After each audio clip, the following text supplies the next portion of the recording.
Tita Shai, kasi malaki yung tiyan mo. Kasi di ka pwede sasakay sa tricycle. Kung nasakay ka sa tricycle, sira lahat yung tricycle. Wala nang sasakay doon ng tita.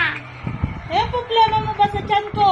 Oo, may problema ka sa tiyan ko? Malaki din tiyan mo ah. Oo, di naman nasisira yung tricycle. Ako, maliit ng tiyan ko.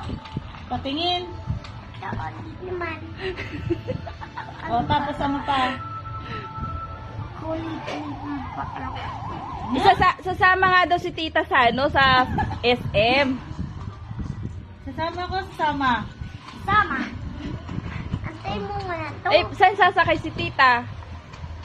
Doon sa malaki bus para di masira yung tricycle. Bakit ako sa bus sasakay? Diyan lang naman yung SM mo sa San Mateo. Alright, lakad na lang tayo. Lakad.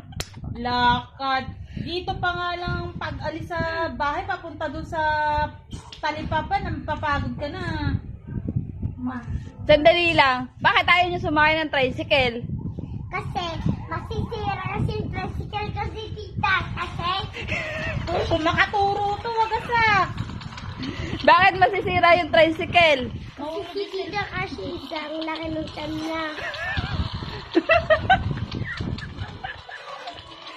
Anong connection ng malaking tiyan?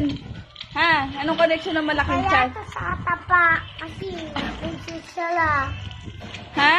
Buti sila. Buntis sila eh. Sinong buntis? Si Tita Shine, buntis. Bakit siya buntis? Kasi di kasya sa tricycle.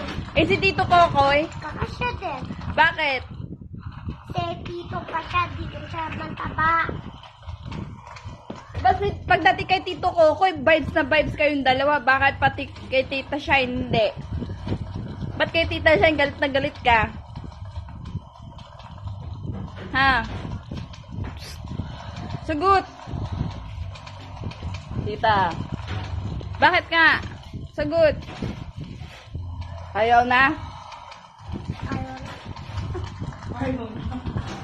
Sige na, babay na.